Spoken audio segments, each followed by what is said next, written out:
This is the code enforcement hearings for the City of Daytona Beach Shores. I'm Steve D. LaRoche. I'm the special magistrate. The way the hearings are conducted in here is the city has the burden of proof, so they get to go first. You should have been, if you have a case in here today, you should have been provided a packet of information from the city. I will ask if you have when each of your hearings come up. Like I said, the city goes first. The city gets to present witnesses and evidence. At the close of the city's case, you have the opportunity to cross-examine the representatives of the city. It is not your turn to put on your case.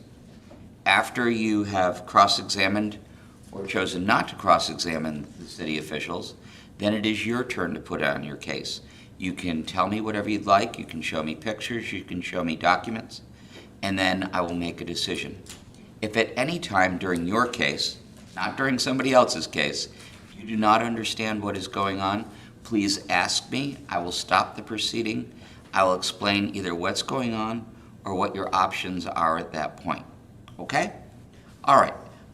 First order of business is to approve the minutes of the last hearing, which was extremely short. It was just a continuance.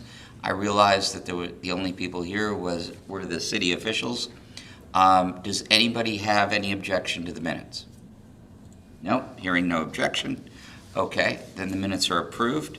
The first case I have, and if I mispronounce your name, I'm sorry, it's Nak Hung En Fan and Nui T Lei.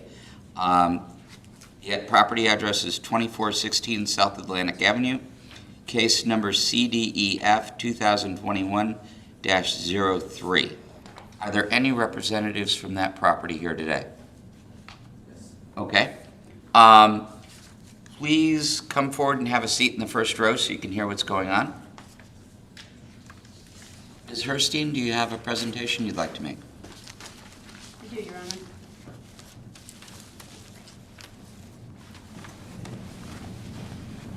Honor. Good morning, Your Honor. Good morning. I'm ready to be sworn in, if you so desire. Sure. You solemnly swear to tell the truth, the whole truth, and nothing but the truth, so help you God? I do. Okay, and as the representatives of the property, will you provided a packet of information from the city? Yes. Okay, thank you. I'd like to ask, Your Honor, that each of the documents provided by the city in the Code Enforcement Special Magistrate Notebook for this case be accepted as evidence along with the slides in the PowerPoint program, which are about to be shown. Okay, do you have any legal objection to any of the documents you received? No. Okay, then they'll be so received as evidence. Thank you, Your Honor.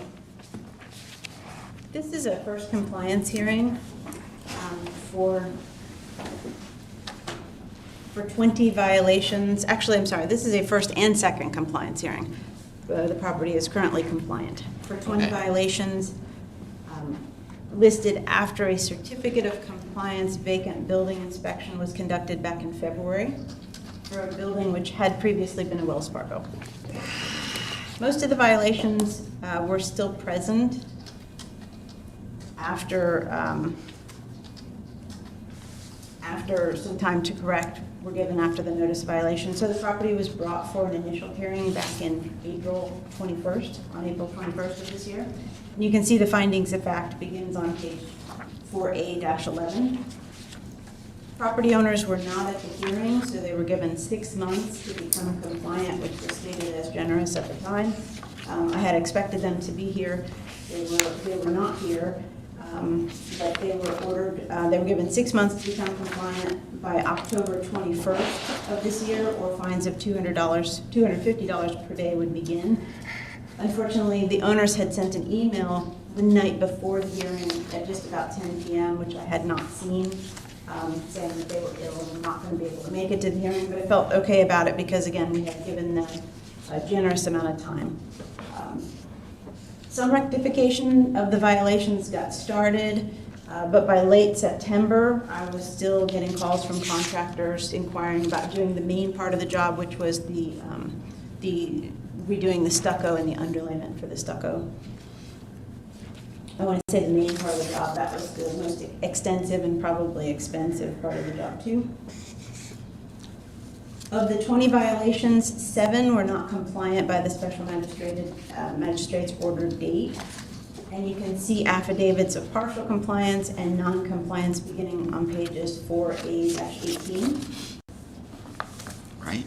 Most of the 7, so basically 5, were compliant after 11 days.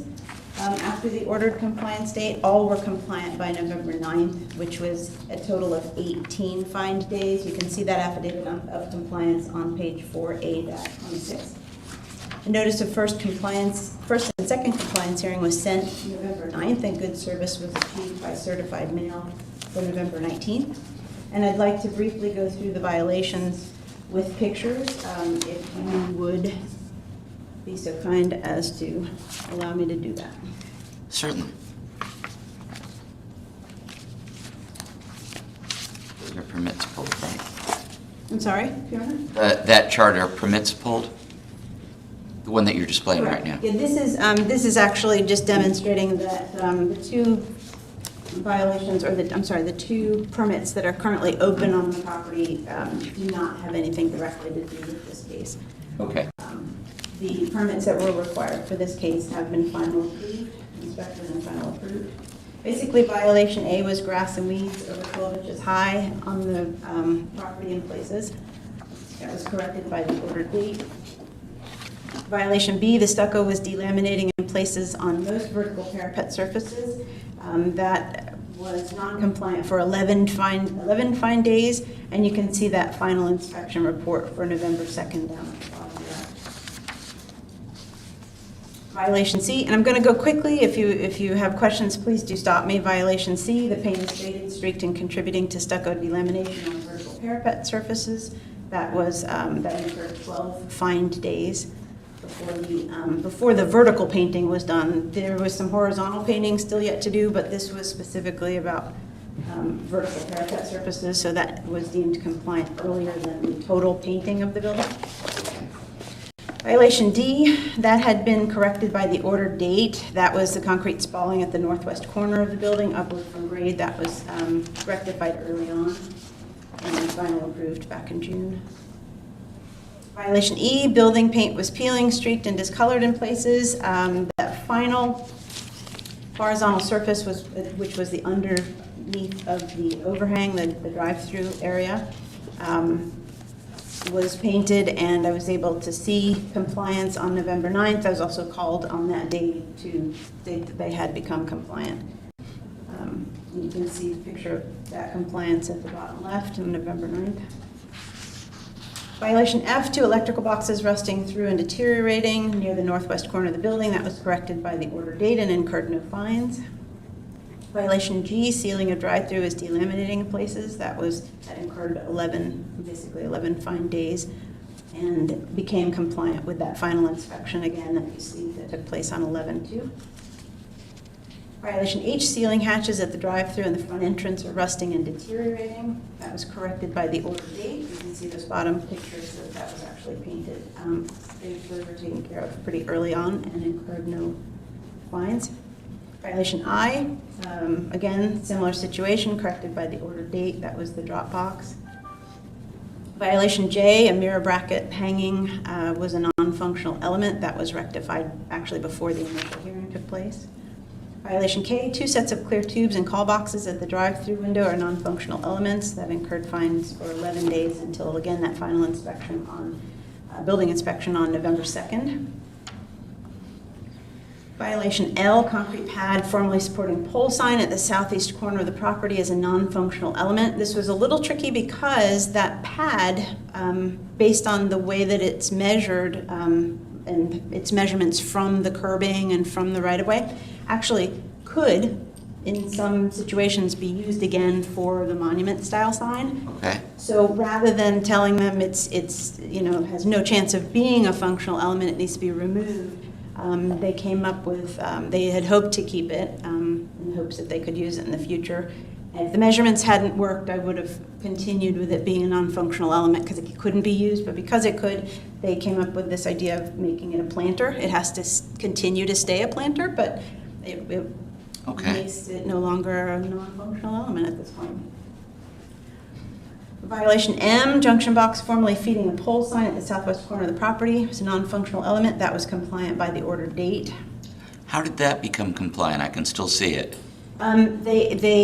Because again, they capped off the exposed wires and they and tidied up the box. Basically, again, if that area had no chance of being a monument-style sign, that would have been something that needed to be removed, but under the same idea as the concrete pad, it could be an area for a monument-style sign, so I didn't cause them to pull them out because it could theoretically be used. So it was made safe. Rather than forcing them to remove it, it was made safe. Okay. And if we can, if it makes sense and it can be used, we try to do that in as many situations as possible. Sometimes it doesn't make sense, but in this case it did. The violation M was the bollard near the southeast exit driveway being rust covered. That was compliant by the order date. Violation O, sections of the pole light rusty and in disrepair, the north side of the property, especially the pole cap and the handle cover. That was corrected by the order date. You can see those pictures at the bottom left. Violation P, shrubs near the north property line and at the northwest corner are not in a neat and well-maintained condition. You can see that was corrected by the order date. This was an unusual situation too. They elected to actually remove the shrubs completely. They were just choked with weeds. You can see them in the top two pictures. Unfortunately, those were required plants. So on one hand, I could have said, you're not compliant until you put them back. They assured me that they were already working with a landscaper, and that person has since obtained a permit to put them back. So I went ahead and, because they removed more than just were choked with weeds initially, it seemed to be pushing too far to say you've got to put them back before I can deem you compliant. They've got the permit to put them in, and that already has at least been started. Okay.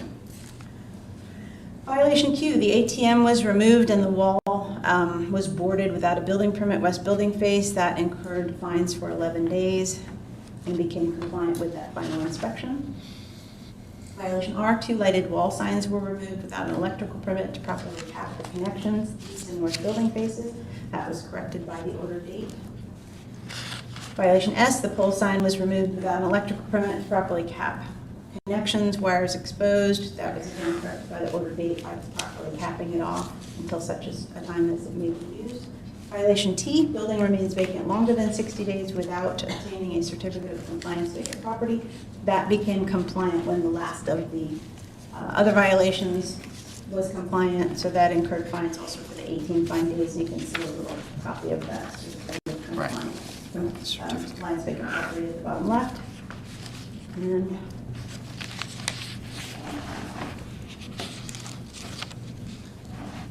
basically, city staff is requesting that you find the property remained in violation beyond October 21st with an order number 11.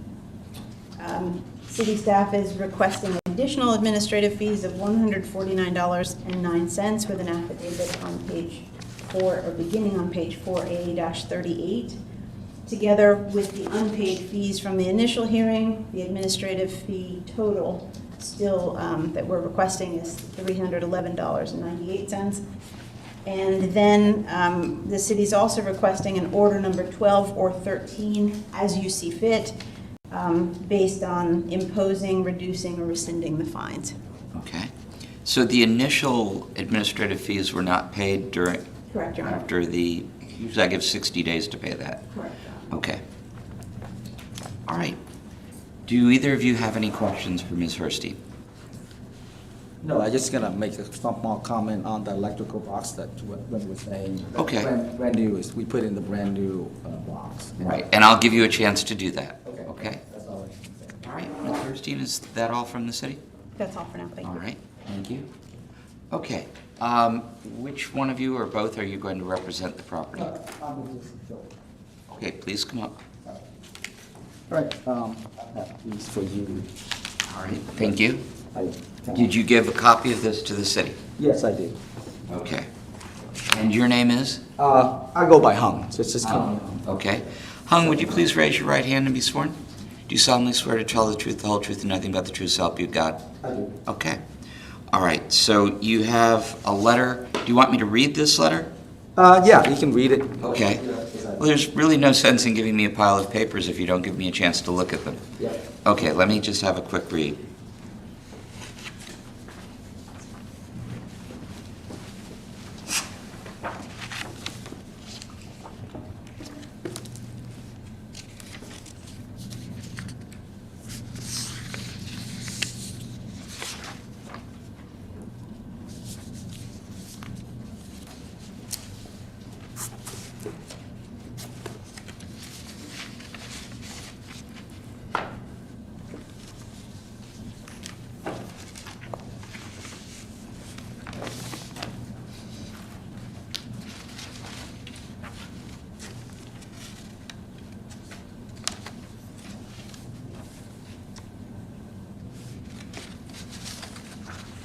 Okay, I've read the letter. And there is a patient health summary. Looks like for you. Yes. It's Joe. Okay. What I stated is correct. And Also, it just say that and this is, I'm looking for a date. are you on the first page? Yes. Yeah, I highlighted, I guess I highlighted those dates. Okay, April 21st, 2021. That's when, I was admitted into the hospital. So it's basically, saying that I just sent an email to Glenn late because I didn't know well. Okay, I see that. I'm not going to announce what you had out of, Yeah. but, all right, and this is for your wife, which is a similar time period. I kind of gave it to her. Ms. Herstein, have you seen what they've given me? I just read it, Your Honor. Okay. I haven't, I just read the letter. I haven't seen anything else. Yeah, sorry. I All right. didn't send it. And then, this appears to be a list of primary contractors that have engaged a permit out of the city over the last, What we're trying to show is that we did try to call them and actually work, trying to get them to give them estimates and working, try to, as best as we could. okay, and what are these yellow marks? Yes.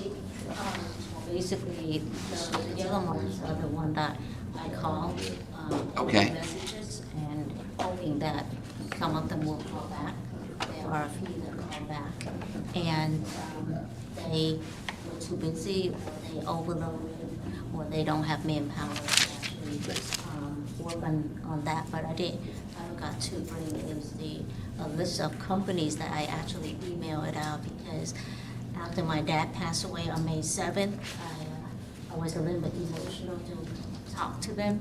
And so instead of calling, I basically emailed because of that reason. So the idea is, the main idea is But I that. forgot to send you that. Okay, Yeah, how, it's one second, please. Yeah, go ahead.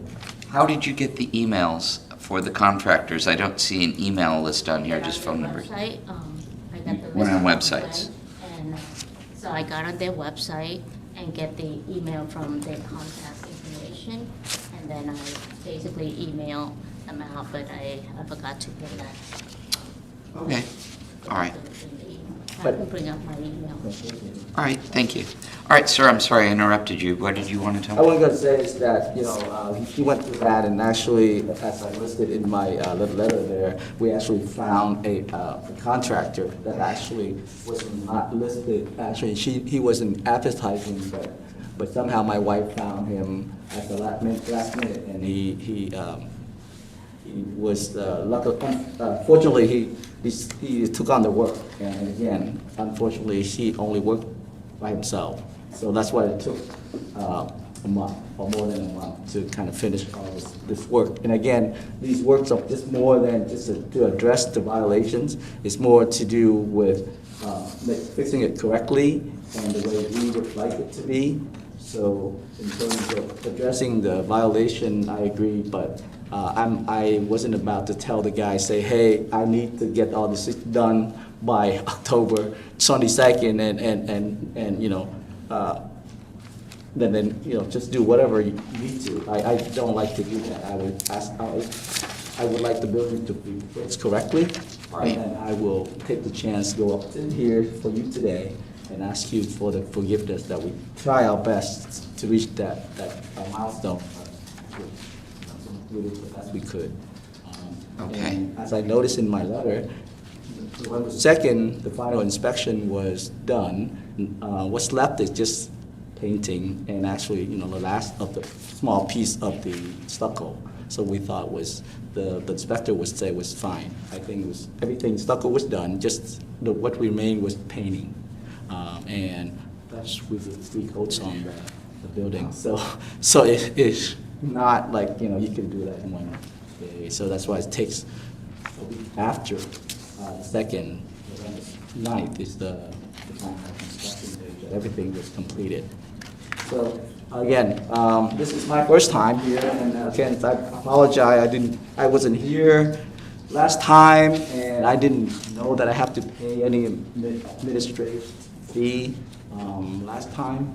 I didn't know. So I'm willing to pay those, but I was asking you to consider less fee for me for the violations. Okay, So. all right. Ms. Herstein, anything you'd like to ask him? Not at this time, Your Honor. Thank you. One more thing I want to add is I forgot to put the picture, but it's already, the bushes is already back there. So everything is the hedges and stuff like that is already put in Okay. since last week. I appreciate that. I thought it looked better with the hedges removed, but I understand that there's a landscaping requirement you have to comply with. Okay, at least you agree with me. All right. All right, that's all I have. Again. Okay.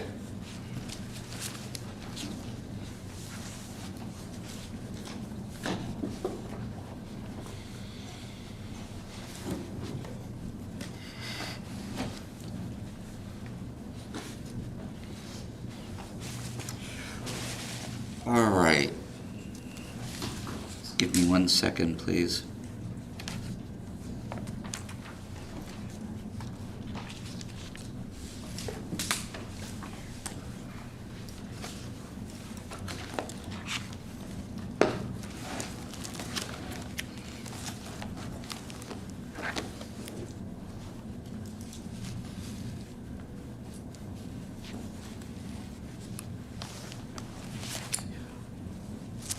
Right.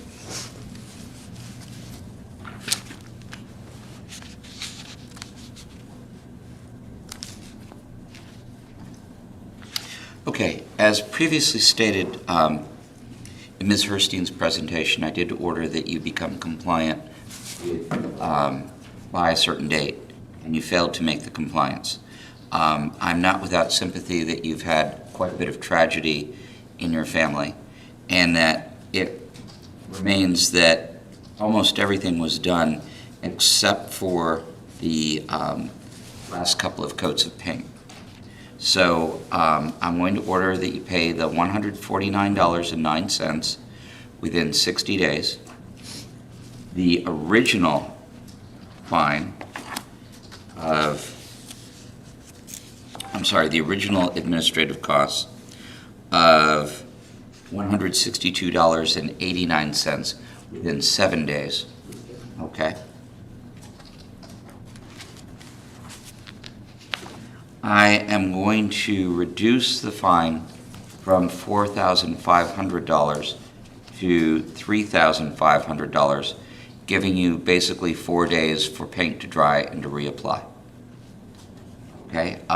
Like I said, I'm not insensitive regarding the tragedies that you've had in your family, but they were substantially before the date of compliance.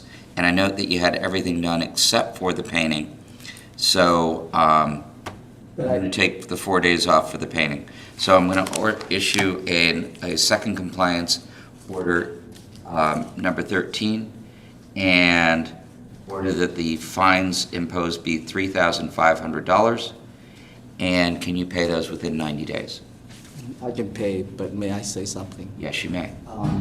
It's basically the fine, the violation to me is, I could have get that done. I'm sorry, I didn't hear you. I said I could have get them done by the date.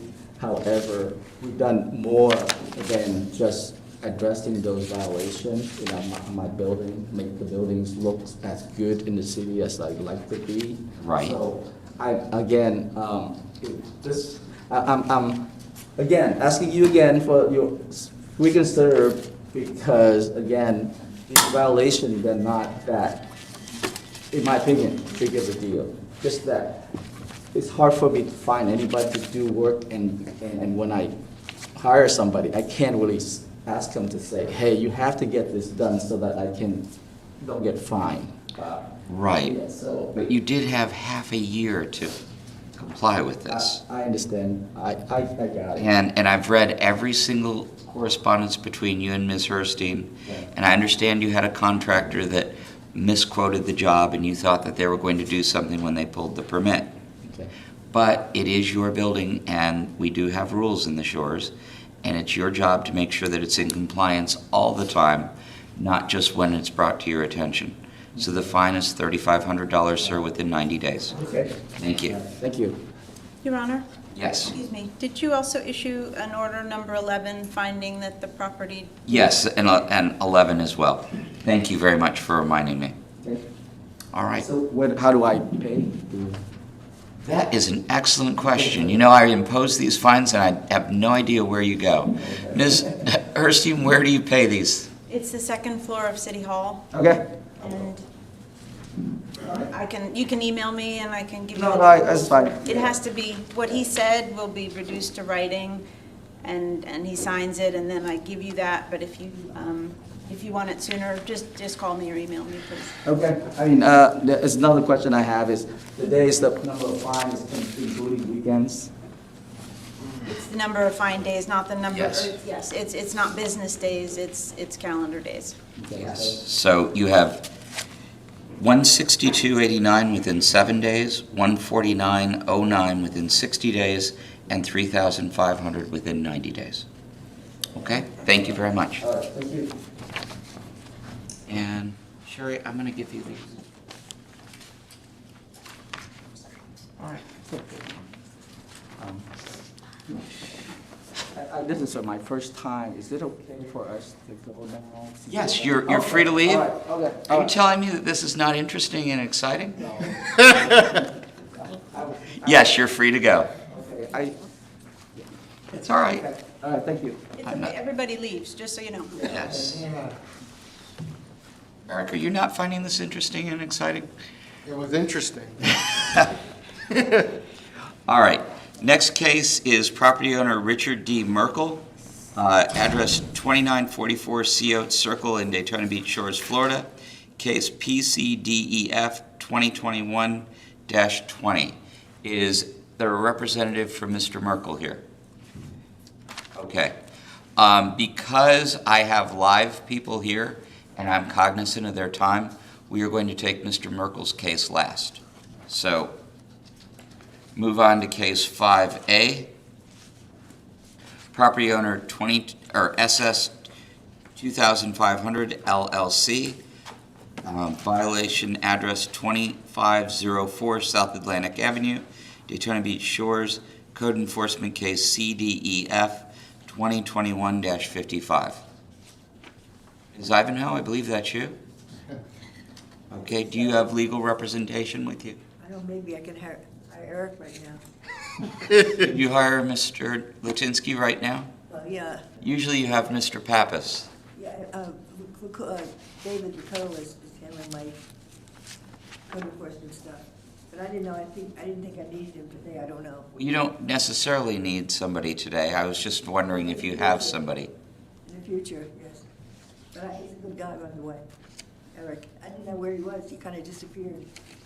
I've bounced around a little. Yeah, I see that your building with Mr. Robbins is no longer showing a sign. Yes, we painted it and we just didn't put up a sign yet, and yet people find us. Well, It's kind of a screening process. all right, Ms. Hurstein, I note that you've been previously sworn. Thank you, Your Honor. If I may have one more moment to get my pause here. Oh, yeah. No, the other one.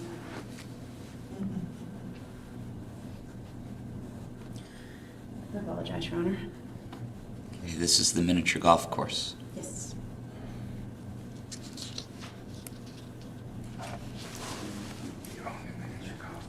Yeah, but it's really- Interesting. Challenge match? I'd like to ask that each of the documents provided by the city in the Code Enforcement Special Magistrate's notebook for this case be accepted as evidence, along with the slides in the PowerPoint program, which are about to be shown and would have been provided to the respondent. Okay, Ms. Ivanhoe, were you provided a packet by the city? Yeah, And do you have a legal objection to any of the documents? no. Okay. Your Honor, just to give you a brief overview of the property, it is a substantially improved miniature golf course. That's an overview of it. You can see it's right on South Atlantic. It was previously Hawaiian Falls mini golf, and then it was Aloha Falls mini golf for a time, and there is no business being run at the site at this time.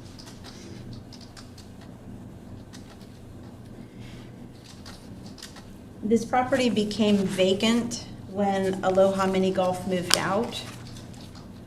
After communicating with the property owner, Ms. Ivanhoe, about the requirements for a vacant building registration and a certificate of compliance vacant property inspection, we did receive a business tax application and a certificate of use application for people to reopen the business. Oh, good. Which made sense. That was a fantastic, idea, because people on the property regularly are going to be able to keep it tidier and generally reduce trespassing. Is there an actual structure, There an enclosed is- structure on the property? Yes, if there are two buildings, and then there are a number of structures which are substantial and provide a lot of cover and a lot of hiding places. The main building is like, I guess what you'd call the check-in and the office, and that is, you can see the picture that is surrounded in yellow at the bottom left. All the way to the left, that's the main structure Oh, where okay. the office is. And there's also a storage facility, which I'll show you too. But a lot of these, there are a lot of structures on the property. And unfortunately, a lot of hiding places. So it seemed like reopening the business was gonna work really well. Unfortunately, that wasn't followed through with. And I was getting public safety officer requests for code enforcement help with the fact that the building structures were so open to trespassers.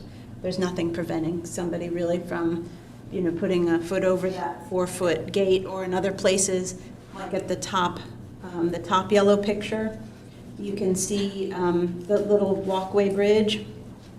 It's directly open to the back of the property. There is a gate, but it's generally open. And that door that red arrow is pointing to is a substantial storage area, which there's a fire having been started in that at some point, probably by a trespasser. Up in the top left, same picture, the yellow picture in the top middle, the yellow arrow is pointing to about a 15-foot tunnel. It's not the kind of tunnel you have to crouch down in, it's a stand-up and tunnel, but it provides a tremendous amount of cover. The openings are somewhat hidden from most vantage points, so there are a number of places. Under that mountain is another tunnel, a number of places that people can go who shouldn't be there. And generally, they're not doing upstanding kinds of things. So the public safety officers reached out to code enforcement for help with the fact that the structures were so open. I sent a notice of violation in August to the 2 addresses of record. Unfortunately, I did not achieve good service that way. I achieved good service with posting, and you can see affidavits and pictures supporting that on pages 5A13 to 5A17.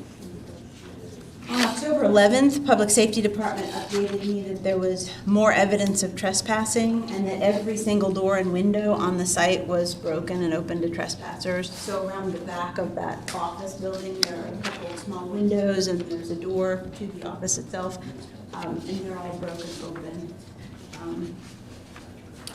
I have spoken with Ms. Ivanhoe, and she's been providing regular updates as to what steps she's planning on taking and has taken. And while the weeds visible from the right-of-way were addressed, which was one of the violations, and also scattered palm fronds and debris had been picked up, unfortunately, there was so much on the interior of the site itself that within a week, there were, and I'll show pictures of that coming up, there were scattered again all around the parking area and the edges of the property. I re-inspected from the right-of-way on November 15th for that list on the notice of violation, and at that time saw that only the weeds having been trimmed around the edges had remained compliant, basically. And it's very loosely compliant. If I had, wanted to find some weeds, I still probably could, but it was substantially improved. And I prepared a statement of violation request for hearing and notice of hearing on November 16th.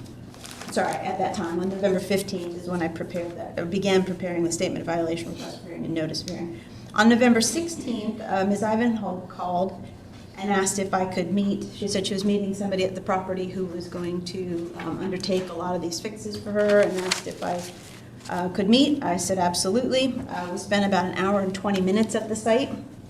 Ms. Ivanhoe and Barry, who is going to be helping her address the issues, we discussed the prioritizing, obviously, of the life safety issues over the aesthetic issues.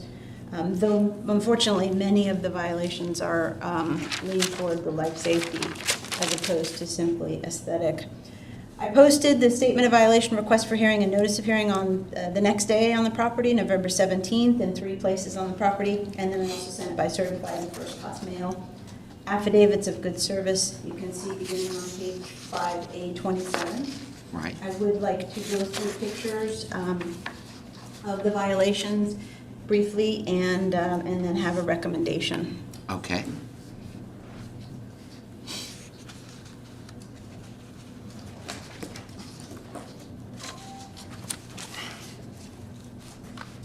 Violation A is the vacant building registration and the associated fee, both which were due by April 1st of 2021, have not been provided to the City of Daytona Beach Shores, though the property has been vacant longer than 60 days.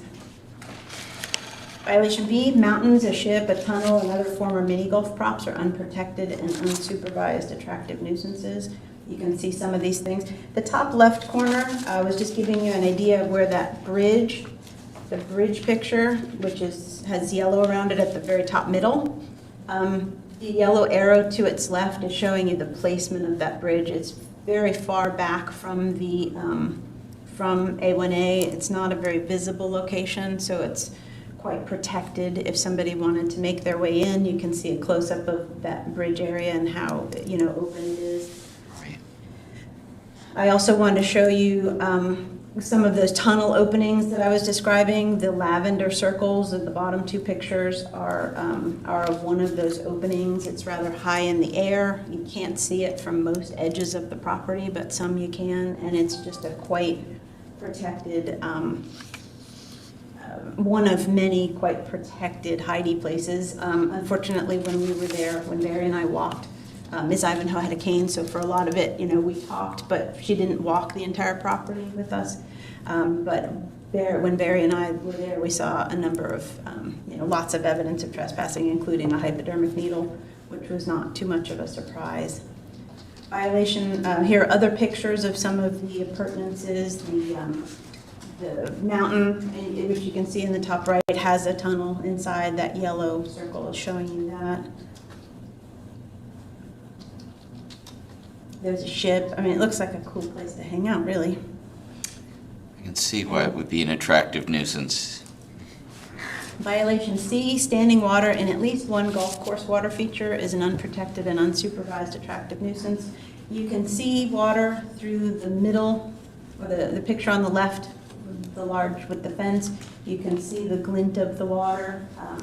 That was one place that it was visible from the right-of-way. There are typically two places that it's visible from the right-of-way. Being on the property, there are many places that, that have standing water, and that's something that we talked a lot about potential fixes for, because that's a problem both on the trespassing side and on the mosquito breeding grounds side. Violation D, debris is present along the south and west property lines. That again was taken care of, but then recurred. You can see the reinspection pictures by November 15th. There are all those palm fronds and things all over the place again, as though it had never been picked up. Violation E, palm fronds are scattered around the golf course and parking areas. Similar situation. Violation F, standing water present in at least one water feature pool creates a breeding ground for mosquitoes. Same issue, but the different angle on it. Okay. Violation G, siding wood is missing from the accessory structure southwest from the main entrance building. And again, that's one of the more aesthetic issues as opposed to being a, a life safety kind of issue. Roof thatch decor is violation H, missing from the accessory structure, same structure, southwest of the main entrance building. Violation I, mountains, a ship, a tunnel, another former mini golf course props are currently non-functional elements. They're not serving a purpose at this time, as opposed to outright use or removal. The building official and the deputy building official had a conversation about allowing Ms. Ivanhoe, at least at this stage, to enclose all of those openings properly in such a way that it would be reasonable from the exterior, not just like a chain link fence around each of them, but also in a way that it could preserve the plaster of the elements. So we talked about that. Barry and Ms. Ivanhoe and I talked about that. Well, when it was in operation, how did they keep people out of it when it was closed? A couple things were different. Number one, when someone is there on a daily basis at somewhat unpredictable times, generally that helps right out of the gate with trespassing. We also had a tenant in the property immediately south of this property. His name was Adam, and he had the whole northern end of that building in a shopping plaza, and he was there running his business all the time. And I had conversations with Adam, and he assured me that he always picked up the phone whenever he saw kids in and around it. Whenever he saw any kind of trespassing, he called public safety. He is not there. Another business has been working toward going into that spot, but unfortunately, due to some issues with needing certain hoods, they're not open yet. They haven't been able to finalize all of their permits, so there's nobody there either. It wasn't anywhere near the issue like it is when it's clear that there's nobody there. If nobody's going to disturb you, then that's more of an attractive place to be. Luckily, we don't hear about kids being there much, but it's a place that's ripe for it. Thank you. Thank you. Violation J, missing light fixture on the east side of the property makes the existing post an unused element. The picture on the bottom right, there are a number of lights like the one with the green circle around it, and the one with the red circle around it is just a post. The light fell off at some point. Violation K, wall along the property line is discolored near the southwest corner. Again, that's more of an aesthetic issue, really strictly an aesthetic issue. Violation L, the dumpster enclosure doors are broken and or missing and do not prevent the dumpster from being viewed from the street. So the dumpster was there, when I first took the pictures, the dumpster was pulled because there was no tenant there. And Ms. Ivanhoe certainly does have the option of removing the enclosure entirely, but then as soon as a business goes back in, they would have to replace the whole thing. So those are her two options. She can remove it entirely, or she can put the doors on it and make it, you know, a proper structure. And it appears in the bottom picture that one door is actually maybe partially attached again, but that's just for one side, and I'm not certain. Looks like the tree's gonna block it. And actually, it looks like a barricade that somebody put up. Yeah, I don't see the dumpster. The dumpster's removed in the bottom, that's what I was trying to say. Oh, okay. The dumpster's removed, so it's no longer an issue of seeing the dumpster from the street, but it's an issue of the enclosure either needs to be whole or needs to be removed. It's currently a non-functional element, but for me to ask her, or, you know, to demand that it be removed it makes no sense, because ideally, a business would be open there again, and I think everybody would be better off. Violations M and N, no application for certificate of compliance, vacant property has been made, and though the property has been vacant longer than 60 days, and building and structures remain vacant longer than 60 days without obtaining the certificate of compliance, vacant property. Ms. Ivanhoe has copies of those applications. I brought her some today and will help her. She indicated that she wanted to get those submitted, so that's fantastic.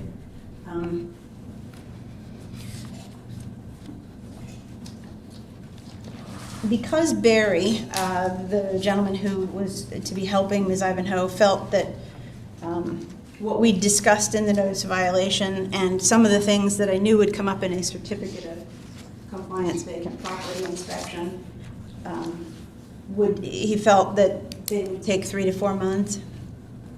We haven't actually, and because we haven't actually completed a full certificate of compliance vacant property Right. inspection yet, I'm requesting an order number 7 with 2 separate order dates.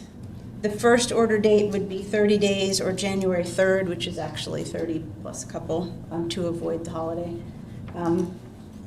30 days to do 3 things. Number 1, to facilitate the certificate of compliance vacant property inspection, have that be completed.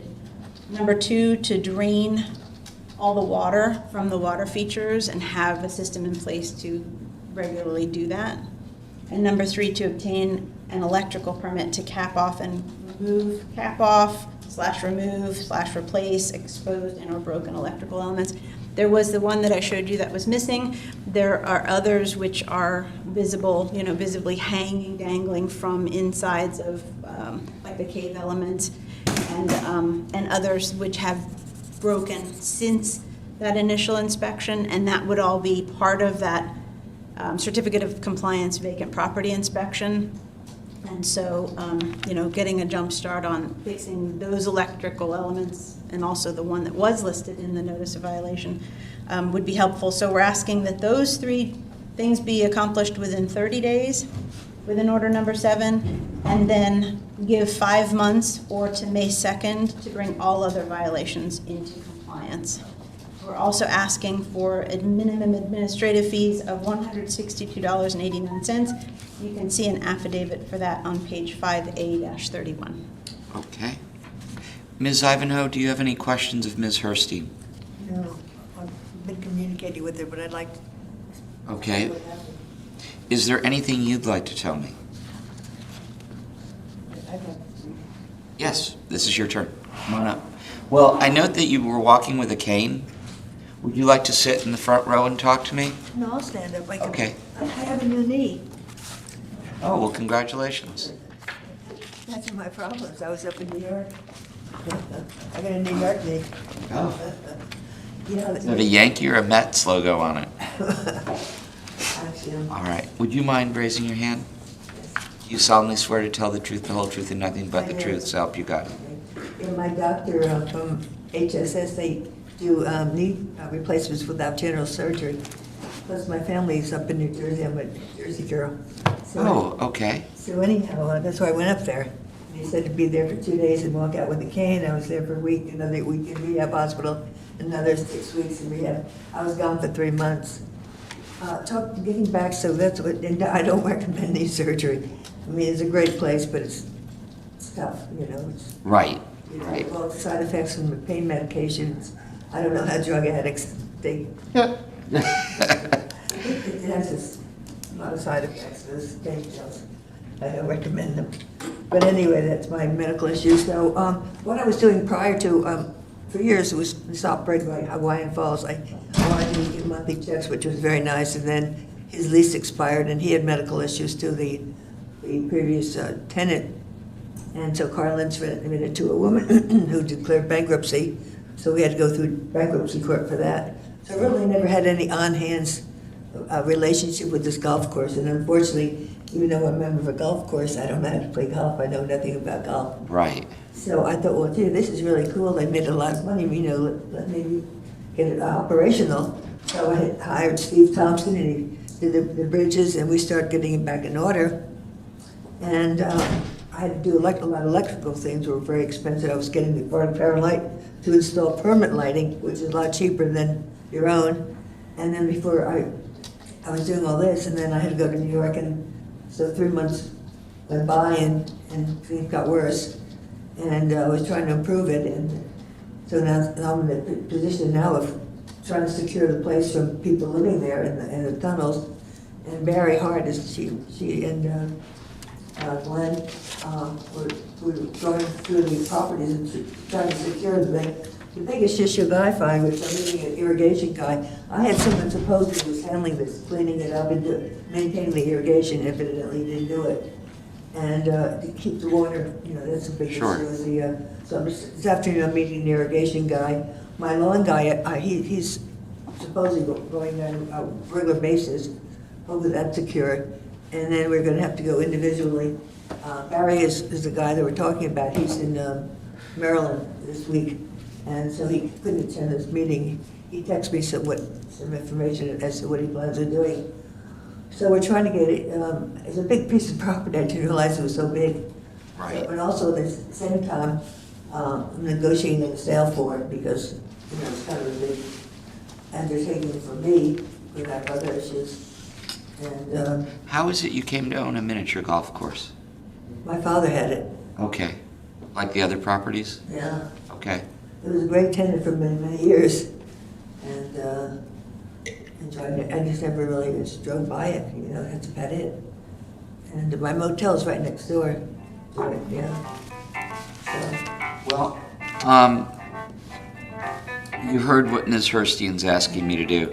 Complete the vacant property certificate within 60 days, drain the water, and secure the electrical elements. Do you think you can? Electric, we're working on that. Do you think you can get that done within 30 days? Yeah, I can do that in 30 days. Okay. And then everything else by May 2nd? Correct. Are you disputing anything that she said? No, I'm trying to work with her, you know. I noticed that. I've read every bit of correspondence between the two of you and her notes, and I read your medical problems and everything, and I'm very sympathetic to it. I don't want to give you a task you can't achieve. I don't find that to be fair. Right. So, all right, well then, I'm going to issue an Order 7 asking that, well, ordering you to complete the vacant property certificate by January 3rd, drain the water, and secure the electrical elements, and then all of the other violations by May 2nd, please. $162.89, can you pay that within 60 days? Yes. Okay. It was nice seeing you again. I'm voting for you, even though you have no competition. Well, I appreciate that. It is kind of a dictatorship up there. It is. Thank you. Your Honor, just a question of... Yes. I just want to make sure, are you asking or ordering that the certificate of compliance vacant property inspection be conducted within 30 days? That was what the city was asking for, not just to have the Yes. form, but to be able to give them a full list to work from. Yes, please. Thank you, Your Honor. Thank you. Thank you, Ms. Abenhall. Okay. And thank you for voting for me. Not this, the Board of Directors of Oceanside Country Club. Okay, next case is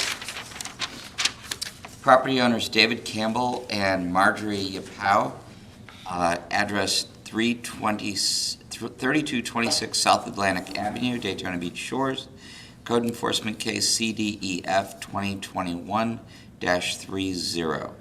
Are Mr. Campbell or Ms. Yapao present? Mr. Campbell is, Your Honor. Okay, hello, Mr. Campbell, and Mr. Latinsky, you are representing the two of them? I've never met Ms. Yapao, but I was hired by Mr. Campbell to represent the property. Okay, Wonderful. And did you have an opportunity to review the packet by the city? I did this morning, and I also had filed a written motion to dismiss With whom? with the clerk this morning, and Okay, I have not seen that. that's disappointing. There's an extra. Thank you. Oh, boy. All right. I can give you the short version by way of introduction. Well,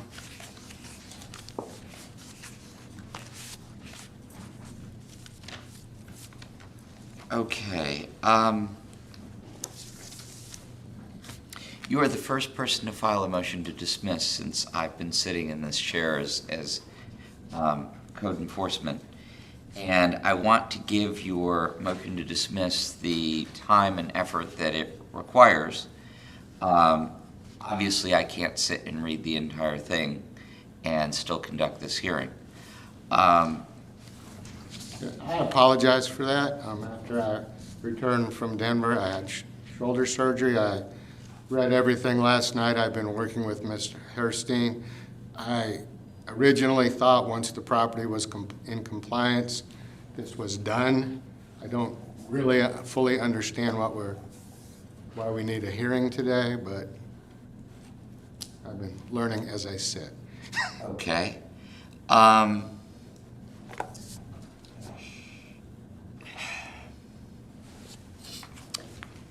problem is this case has been continued twice before. At our And, request, yes. what? At our request. Yes, at your request. And if this were the usual county court or circuit court, what would happen is a motion to dismiss would forestall the action until such time I could rule on the motion to dismiss. We don't really have a procedure for something like this. I'm inclined to follow what I know, and that is to set this matter for hearing after having read it, and decide your motion to dismiss on its merits. I've never read it, so I don't know what in the world is in here. I am familiar with your work, and I'm sure it is well legally reasoned. I'm also cognizant of the fact that the city deserves its day in court and probably is not prepared to argue against this. Because, Ms. Herstein, have you read this? It was presented this morning through the clerk, and I did briefly read through it, but I was also preparing for the hearing, so. Okay, are you prepared to legally argue in defense of the city's position on this? I actually would like to I am, push sir. that question to our city attorney. Okay. My name is Garrett Olson. I'm with the Vos Law Firm with the I city. think you've been here before, or a member of your firm has. John Carey Okay. is a partner at our firm. He's been here before. I just received council's motion to dismiss this morning. I've been on notice of the issue since yesterday at about 4. I think the issue is pretty narrow. I'm not prepared to argue it today. I think we can get through it pretty quickly. But I would leave it up to. Okay, if the legal representative for the city is prepared to do this, this is what I'm going to do. I'm going to take a 10-minute break and read it, because I want to be fair to both sides. And then I'll hear argument on the motion to dismiss, make my ruling, and we will either have the hearing or not have the hearing. Okay, everybody understand what's going to go on? Excellent. All right, so we're in recess for 10 minutes.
We're back in session. I've had an opportunity to review the motion to dismiss filed by Mr. Litinsky.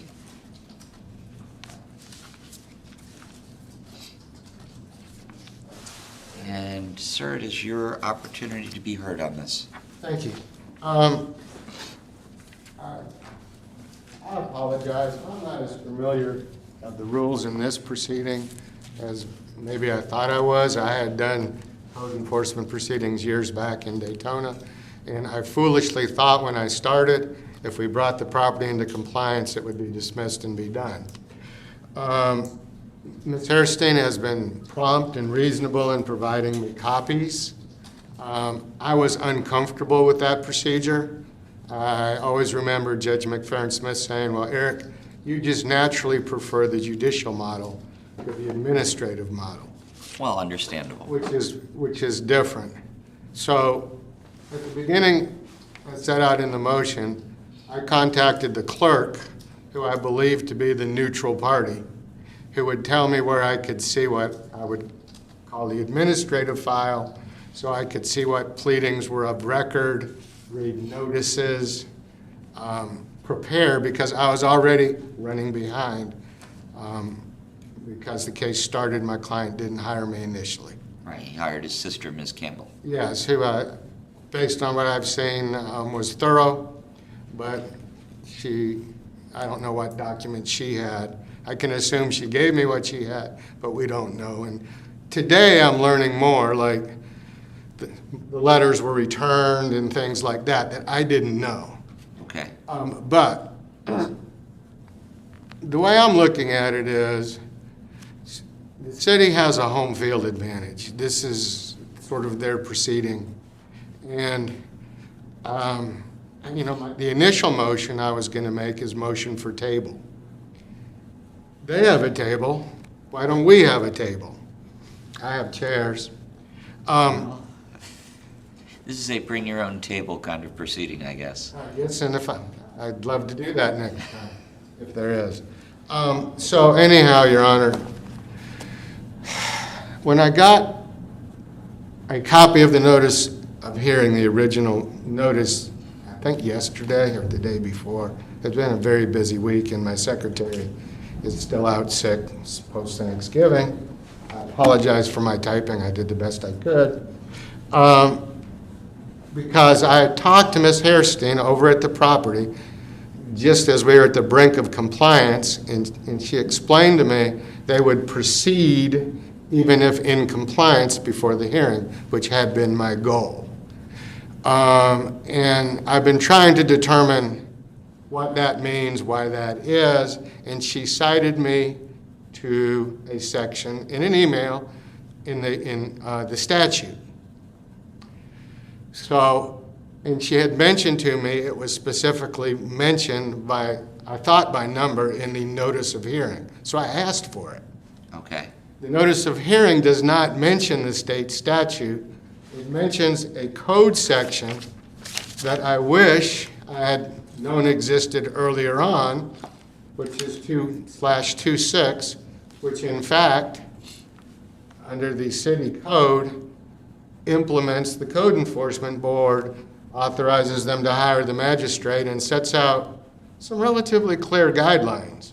Not guidelines for motions or some of the other things I've been whining about, but some guidelines. Admittedly, your representation in this case has exposed a couple of things that this office is lacking, and one of them is the ability to receive pretrial motions, such as your motion for continuance.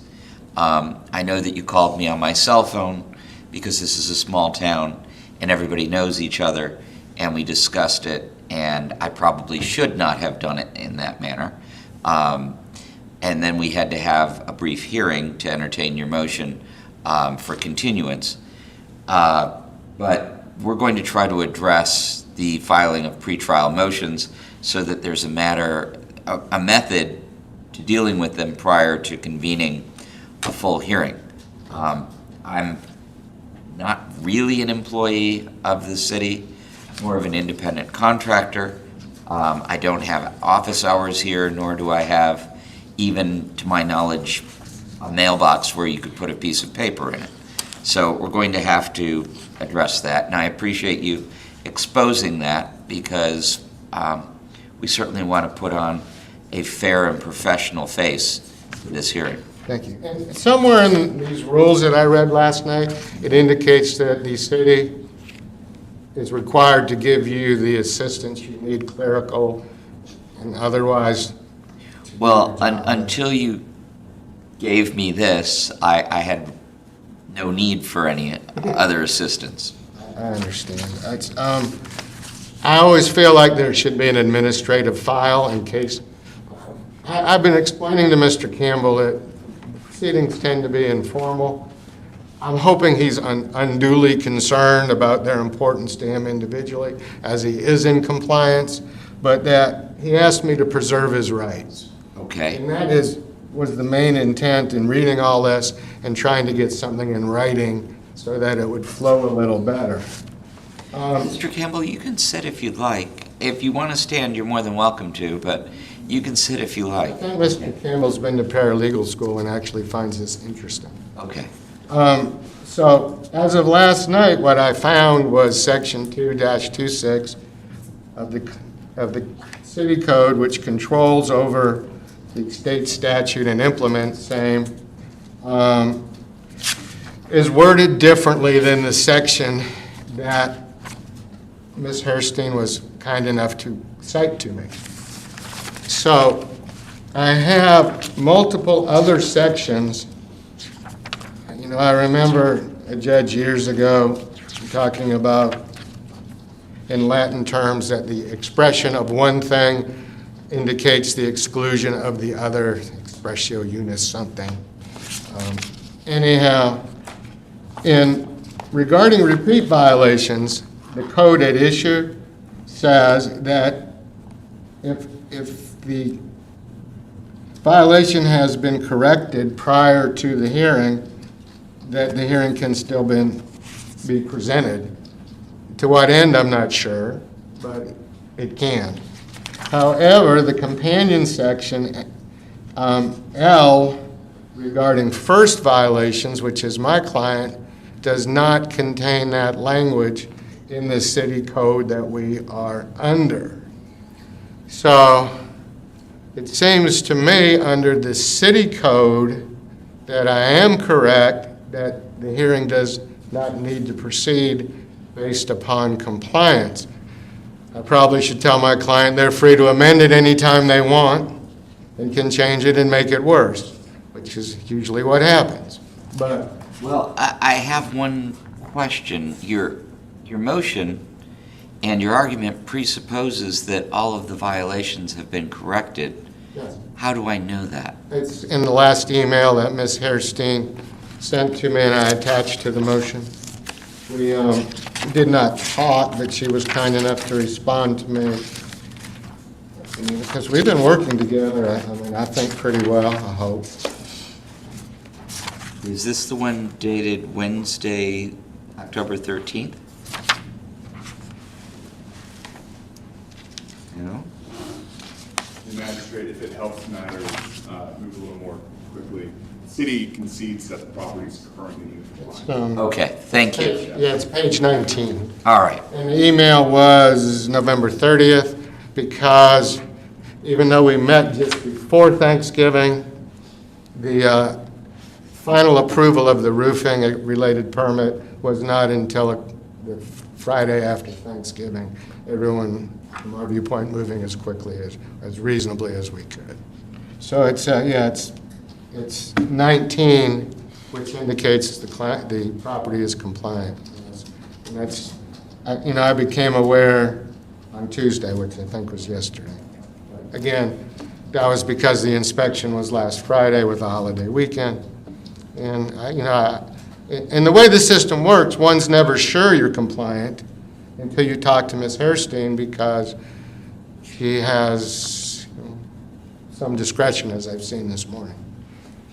So the sum of your argument is 2-26L for first-time violations does not provide that the matter can be heard by the special magistrate if it is compliance prior to the hearing, where Florida Statute 162.12 does allow for a hearing before the magistrate, even if it is in compliance. Yes, and I support that by pointing to the other sections which affirmatively state when they may proceed. Okay. Right, but yes, the difference between the two statutes, Ms. Herstein was correct when she told me to look at 162. However, the notice of hearing doesn't cite to that section, and the city section controls our hearing today. So that's why we think we're correct. The other issues are, would probably cover many of the violations, but perhaps not their ability to at least make an argument. So I think the dismissal concept is based on the language. So I'll leave it at that. Thank you. Mr. Olson?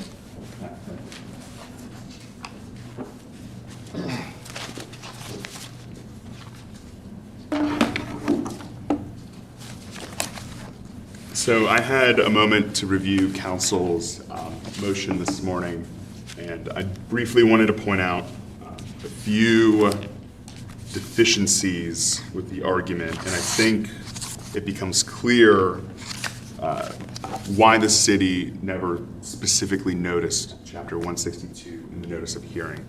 Okay.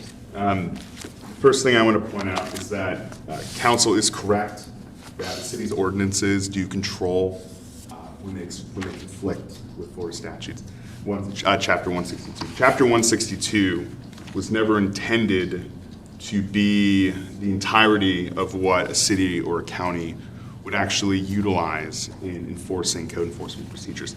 It says so in the statute. It contemplates that where the city or county fails to provide for a procedure, it acts as a supplement. Okay. So I understand council's argument that while in the mirror provision in the city's code, it doesn't expressly state what it does in statute, it doesn't expressly conflict with it either. The city also has, as you well know, has brought these actions before, where the property is in violation, a notice is given to the property owner to bring the property into compliance, a reasonable time is given as provided in city code and under 162. Property owner fails to comply. That, within the time prescribed, that's the violation. The city's entitled to a hearing at that point. Right? I understand council pointed out in city code, if I can pull up his, that the city's burden in these matters is to prove, and I'll read it verbatim, the burden of proof shall be with the city to show by the greater weight of evidence that the city code or city ordinance violation exists, present tense, and that the alleged violator committed, allowed, or was responsible for maintaining the violation. That's fine. But the violation isn't whether or not it continues to be in violation, right? The violation occurs once the reasonable time to correct has lapsed. There's a reinspection, there's a finding. Under the statutes and under city code, the directive is shall bring to the special magistrate hearing. We're entitled to a finding of noncompliance. And I understand the intent of code enforcement generally, and I know our code officers will agree. The first goal is compliance. The only goal is compliance. It's brought up in council's memorandum that the real intent, in their words, is that it's to bring properties into compliance. That's very true. The vast and more punitive regulations that are affixed to repeat violations. Excuse me, I'm sorry. Oh, you're fine. The more punitive regulations that are fixed to repeat violators show that the city has an interest in making sure that properties that were found in violation before continue to be in compliance. Right? That's the whole reason why, plausibly, because it's the only real scenario under that provision of 162.2.4, which says if the property is brought into compliance between the notice of hearing and the hearing, the code officer may bring it forth to the special magistrate. So obviously, the statute contemplate some discretion on behalf of the city, which is really what code enforcement is about. Right. And the city has an obvious, and as I'll represent to you that the city has sufficient evidence to show that the property due process was met, all the required notices were timely and pursuant to city code in 162. The property owner was given a reasonable time to correct the violation. Violations weren't corrected. There was a finding of violation. That is the violation the city is entitled to the hearing today. I understand that the violation has been corrected as of very recently, much longer from the reasonable time given by the city. That doesn't change the fact that the city is still entitled to a hearing of whether the violation existed at the time it did. Okay. I note that, as Mr. Latinsky pointed out in his memorandum, that the city is entitled to a hearing solely to recover its administrative fees, even if the violation has been corrected. Is the city seeking to recover its administrative fees? Yes. Okay. And not seeking to enforce the code because it's been corrected? We are seeking a finding of violation based on the fact that the property owner was given a reasonable time to correct the violation. The Okay. property was out of compliance past that date, and the city was required to notify the magistrate that intended to bring it to a hearing. I understand this matter has been continued a number of times, matter of months. If this was heard at either of the earlier hearings, the property wouldn't have been in compliance. It seems to be that the argument really is that if we continue the matter long enough, we can bring it to compliance to avoid the repercussions. But as you well know, the city, if an alleged violator shows that they're working towards resolving an issue, no matter how numerous, and the code violations in the case are numerous, the city works with them before noticing it for a hearing. I'll also point out the fact that I believe it was raised by council that the city code, that we can't utilize this procedure under 162 because city code controls. Well, city code is clear in Corinne 1, section 2-26, B, that where there's a conflict between the provisions of this article and the provisions of the Local Government Code Enforcement Boards Act, which is chapter 162, the city shall utilize the provisions and procedures of said act. So I have a procedure that's been utilized by the city a number of times before the special magistrate for a standing finding of violation and in order not to recommit the violation, essentially, which is not expressly prohibited by our code and is expressly allowed for by the statute. And it fits with the intent and meaning behind chapter 162 and local government code enforcement boards in the first place. That really the first goal and the only goal is compliance, and this being a way to violators of this type, ones that have violated past their reasonable time, continue, barely under the gun, reach compliance, and then walk away without a finding of violation, to where the city now has less leverage moving forward, as contemplated by the statute, to seek damages or to really leverage the fact that they could be brought up as a repeat violator. So that's the city's position. Okay. Thank you. I appreciate that. Mr. Latinsky, last word. Yes, thank you. Well, let me help you out here. Okay. Okay. What I would specifically like you to address is 226(1)B. The provisions of this article intended to implement the provisions of state law. Accordingly, in the event of conflict between the provisions of this article and the provisions of the Local Government Code Enforcement Boards Act, the city shall utilize the provisions and procedures of said act. That is part of the city's argument that I found most persuasive. So I'll give you a chance to address it. You can have a minute to think if you'd like. Thank you.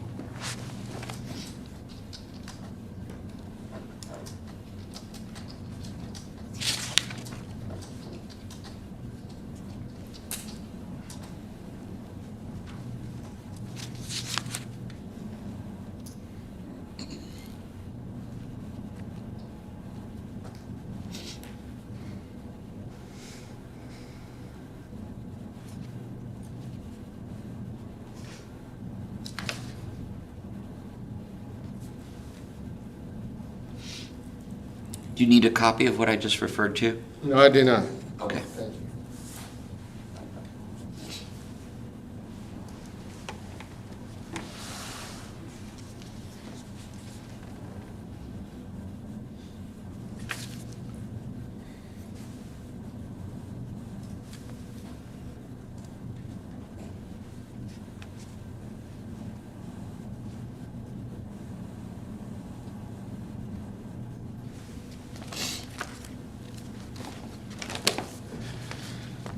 Okay, well, here would be my response, is that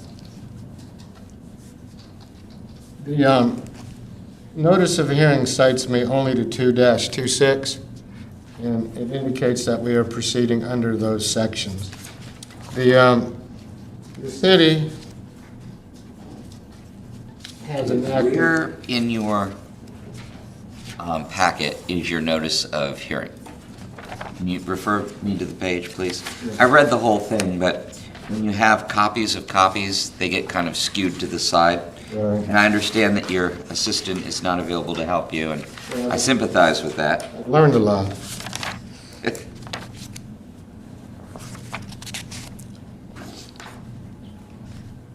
Okay, the original notice of hearing is under, it's my 2223, Okay. and that is the one I received like a day ago.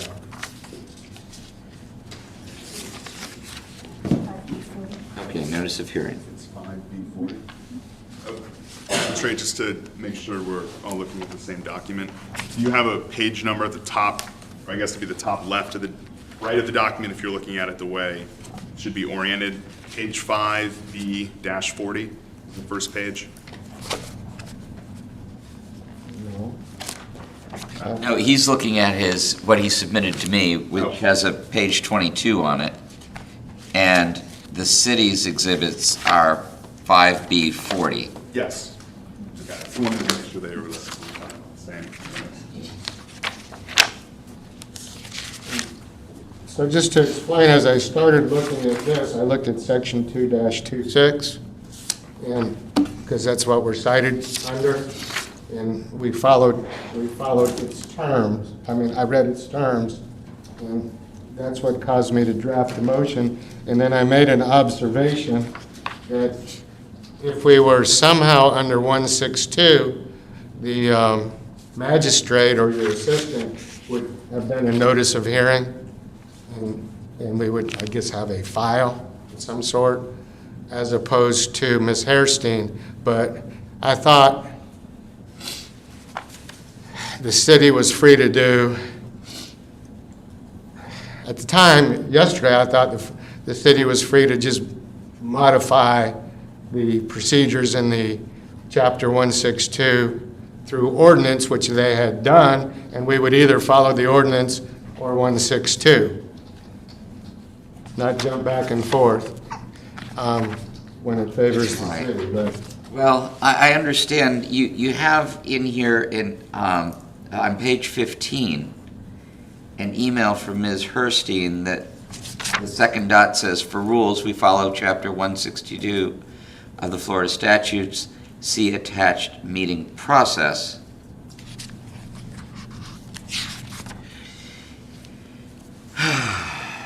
And Magistrate, if I may? Yes. An additional provision that I think would wrap this up. It's Corinne 4, it's 2-26, Corinne 4. It's the last subparagraph, it's double E.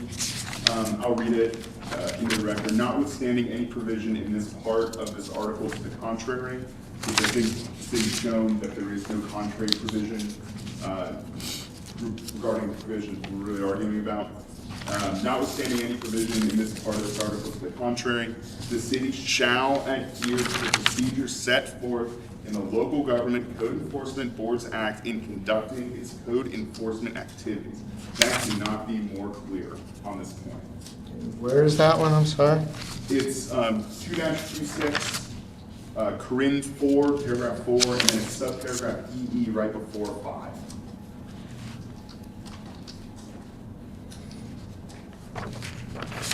code clearly references and gives plenty notice in the clearest terms that code enforcement officers of the city, where the code's silent, is going to must follow the procedures set forth in 162. I understand it wasn't specifically noticed in the notice of hearing, but the code clearly references it. The city's pattern is to follow that provision in that particular way. So it's not treating this particular alleged violator any differently than any other alleged violator that comes before the magistrate. And I think that sums it up. Okay. Mr. Latinsky, Oh, still your last chance for the last word. okay, that's fine. Yeah, I tried to, I don't know when this ordinance was enacted. The Local Government Code Enforcement Board Acts, if you type that in, I cannot find such an act.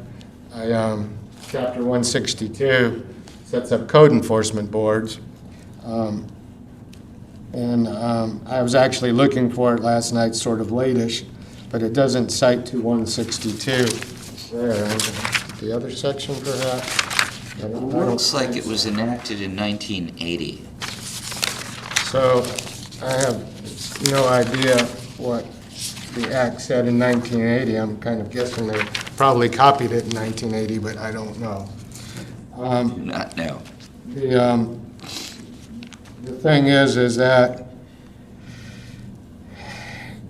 it just basically seems to be that the city chooses to select whichever section is less favorable to the violator. I have a pretty clear code section here. I have a notice of hearing that tells me we are proceeding under this. Doesn't tell me I'm proceeding under anything else.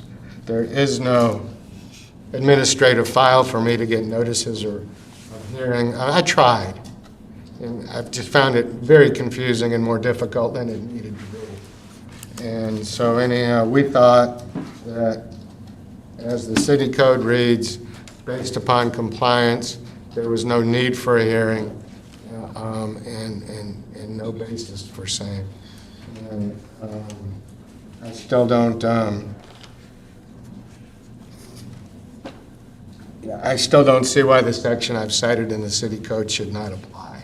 I mean, they wrote it to ignore it would, be mooted out, and yet it exists. And it's certainly not violative of our rights. It favors my client a little bit, and it could be done and go home. So that's the argument. Okay. Mr. Olson, very briefly, please. I'll just remind the special magistrate that this is a quasi-judicial proceeding and that the quality of due process afforded to alleged violators here is not the same as the civil matter. I understand counsel's arguments. Processes do not have to be of the caliber of a civil court or a matter that's before a civil court. Then we need to be fundamentally fair, and the city needs to follow its own rules. The city's done that here. So with that, that's... Okay, if I may just have a second, and I'll let you gentlemen know.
Okay.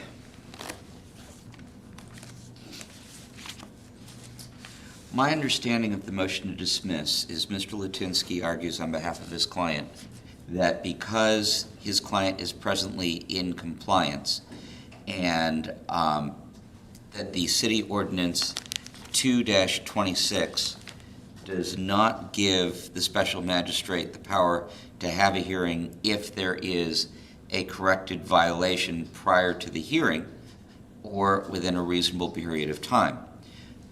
Florida Statute 162 does state that the city does have the ability to request a hearing even if there was a correction of the violation in order to recover administrative costs.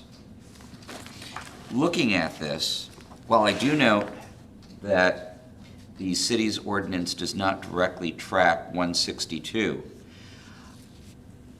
rules of ordinary judicial construction is to construe the statute in favor of, or ambiguity in favor of, for lack of a better term, defendant.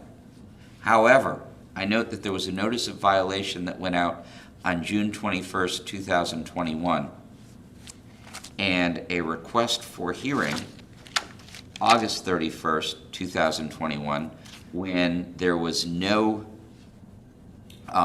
compliance noted by the city, and that the case had been continued by request of the respondent twice and is now in compliance.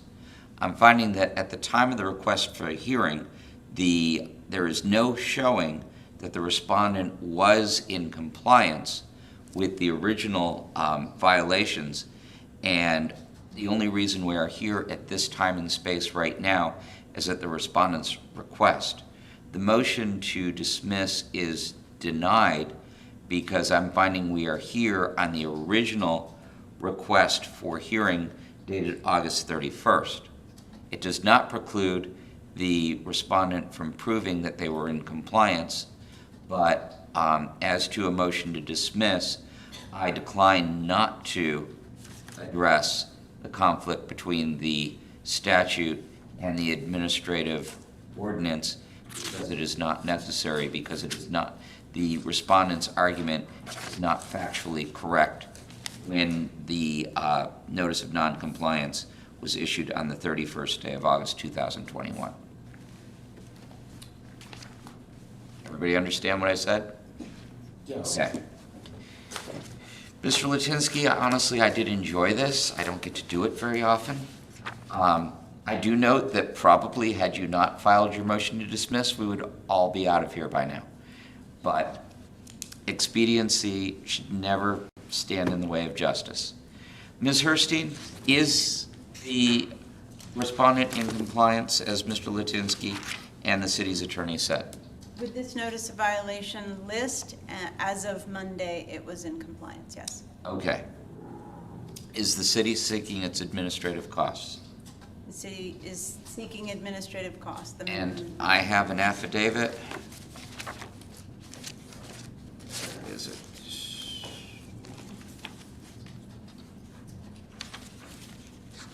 Is that in the package, Your Honor? Yes, it is. And usually I'm pretty good at going right. G103, Your Honor. 103.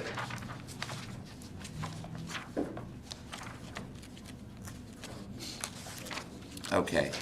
Mr. Latinsky, the city is seeking administrative costs of $155.99. Do you wish to contest that?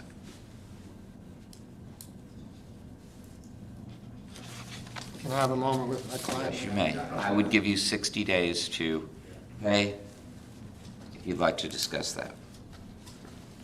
It's certified and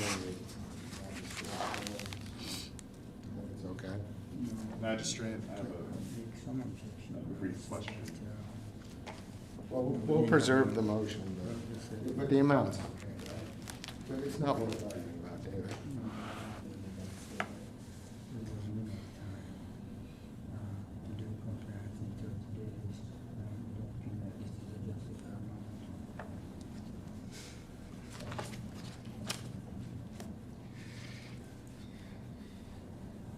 Okay,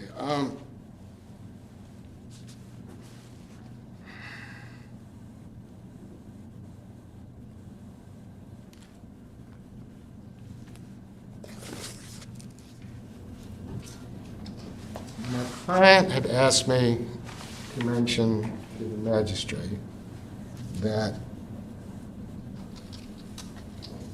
we naturally don't waive our motions. That's, But that's clear. sure.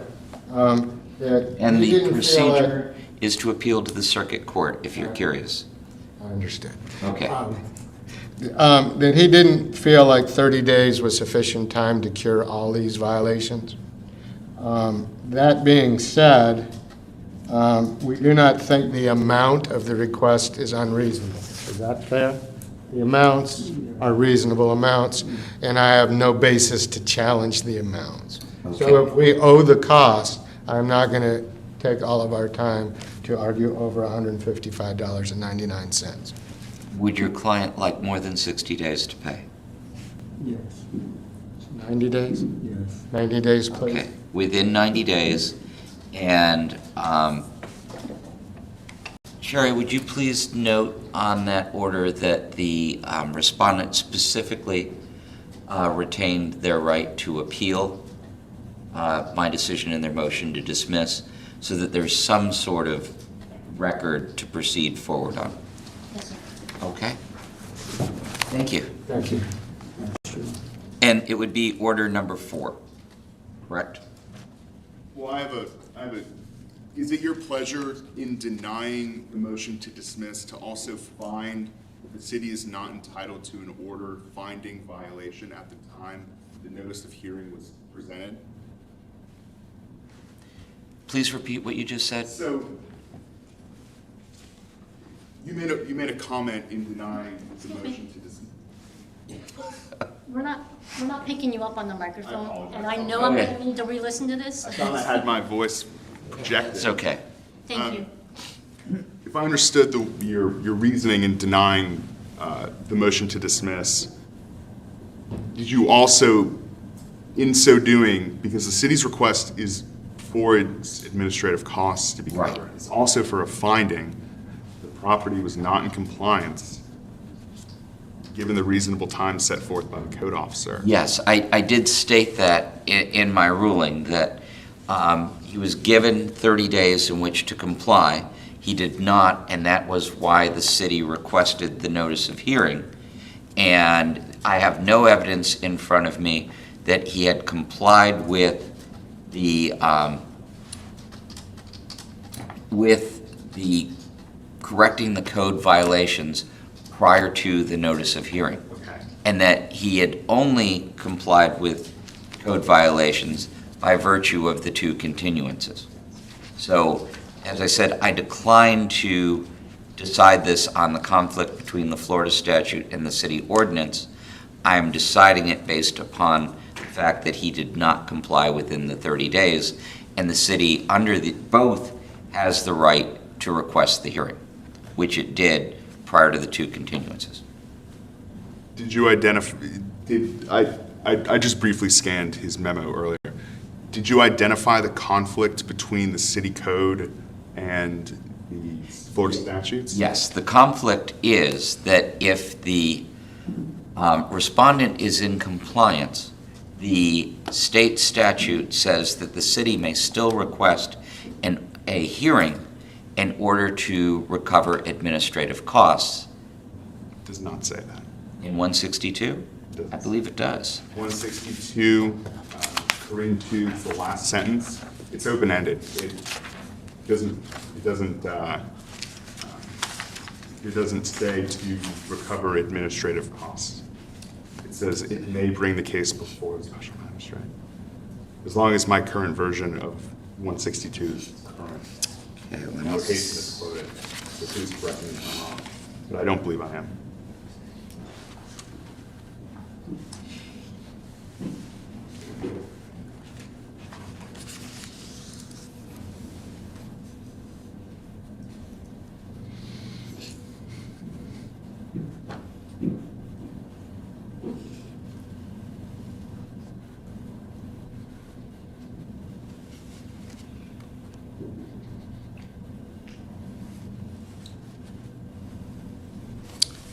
make sure that I have that correct. And I'll also note that the statute, the sentence rather, that you just read also requires the city to specify that in its notice of hearing. The city did do that. In the same bullet point that notice is given, it also lets them know that repeat offenders are subject to additional fines, violations under the statutes. And that's what I was getting at in my argument, that really the discretion of whether or not to bring the action even after compliance is met is specifically for the finding of noncompliance given the reasonable time set forth by the code officer. So that way the city has increased enforcement mechanisms down the road if the violator repeats. And the alleged violator, rather, shouldn't get a free pass on that point just by continuing the hearing and waiting out the clock. And that's the city's position. Well, 162.06 sub 2 says, if a violation of the code is found, the code inspector shall notify the violator and give him or her a reasonable time to correct the violation. Should the violation continue beyond the time specified for correction, the code inspector shall notify a code enforcement board and request a hearing. That's under what authority that I'm proceeding under, without finding a conflict between the statute and the city code. I'm not even addressing that. Okay. Okay? Okay. Thank you. Yeah, I declined to address that because we didn't get that far. Understand? Yeah. All right, thank you. All right, Mr. Lutinsky, thank you, 90 days. You're welcome.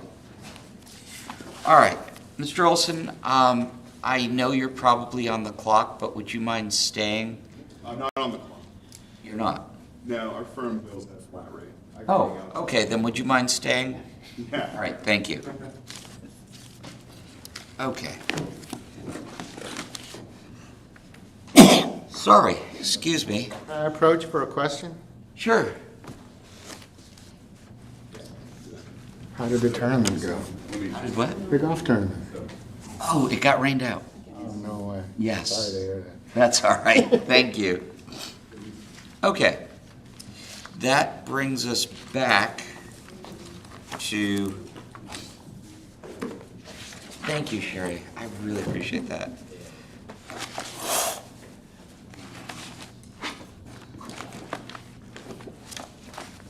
Okay.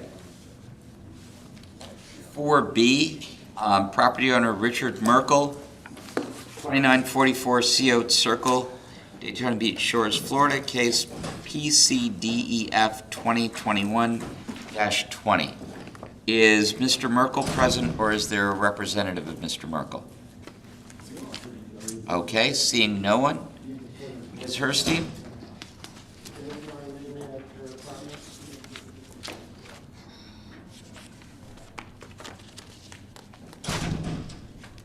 My apologies, Your Honor. That's all right. Because Mr. Merkel is not present, and I remember this case very, very well, he was found not to have a building permit to replace his front door, the drywall, or the electrical panel, and the city is saying that he was not in compliance by November 23rd, the amount of time I gave him, correct? Correct, Your Honor. Is he in compliance yet? No, Your Honor. Have you heard anything from him? We have, first, may I ask that all the documents Yes, they shall be accepted into evidence. in the magistrate's notebook be accepted? And I note that Mr. Merkel was here at the initial hearing. Yes, Your Honor. Yes. We have spoken a couple of times. I don't know if you want me to get PowerPoints or not, but I would like to put 2 slides into. Okay, It's in the record. I can share them with you. We have spoken a couple of times. I had reason to talk to him about something unrelated. He's also on the board of his HOA, and they have an issue, so I reached out to him since we'd been in contact recently. I said, by the way, you've got a month, basically. We don't have your permit applications in. Another time he called, he had just picked up a CD having, he'd asked for a floor plan for his unit the city had on file. And I said, well, we have what we knew when you built it, but it's going to come to you in a bundle, and you're going to have to sort out which is your building. And we put those on CD for $5, and he said, sure, and he came and got it. And as he was leaving the parking lot or the area, he called me and said, okay, I'm ready for inspection. And I said, you don't have permits. We can't come out and do the inspection. You don't have completed permit applications. The applications that you have aren't signed by contractors. We don't have plans. We have your owner as builder still that, you know, we weren't able to process, and we told you. And he said, oh, that's right. Okay. And he said, I can handle that, I think. He said basically, okay, and that he understood, and that he would deal with that, and then we haven't heard anything else. So basically, those 4 submitted applications that were owner-builder, which could not be processed, Right. are still what we have received to this point. The same, they maybe should have been closed out, but the screenshot of the permitting, which is in your binder and has been admitted into evidence, it shows that nothing has moved forward from that point. And everything that he needed to do could have been accomplished in your building where you saw him, correct?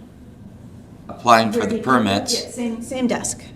Absolutely, same desk. However, he's not a contractor, so we need more than just his actions in order to affect the, you know, the complete permit package and application. I make it sound complicated, it's really not. Well, can a person that replaces their own front door apply for a permit, or do you have to have a licensed contractor? In this situation, because it's a multifamily residence, you need to have a CBC or CGC. They're connected, they share Okay. the walls. All right. And that was the mistake, that he was operating under that. We corrected that once we discovered it, that that's what he had submitted. And then moving forward, I felt very certain that he understood that. I think he's very busy. Okay. All right. So what is the city requesting here? The city's requesting that you, a good service was achieved on the notice, and I have affidavits for that on 4B13, starting with 4B13. We're asking for an order number, I said order number 1, that can't be right, with administrative fees of $85.53. The affidavit for that is on page 4B18. It can't be an order number 1, it's a finding of non-compliance after your order. Give me one moment, please. That is a order 11. I left it alone. Okay. And $200 per day running to where? Beginning, October the 19th. compliance date was October 19th, so the $200 per day would have started October 20th. Okay. The affidavit of non-compliance is, for that date is on 4B11. All right. So ordered $85.53 within 60 days. Order number 11 with $200 a day running from, it's October 19th? October 20th would be the 20th, first okay. fine day From October 20th, continuing. until compliance is met. Yes. I remember this one. You requested $250 a day. I reduced it to $200 a day. And didn't understand why. All right. I guess people choose to do whatever they want. And he's had 90 days. Right. All right. Of all of the things that came before us today, I thought this was the simplest one to solve. Okay. Does anyone have any other business before we adjourn? I note that our next hearing is January 19th, 2022. Yes, Ron? It was nice to have a December for a change after what happened last year. And everybody have a Merry Christmas. Thank you as well. Mr.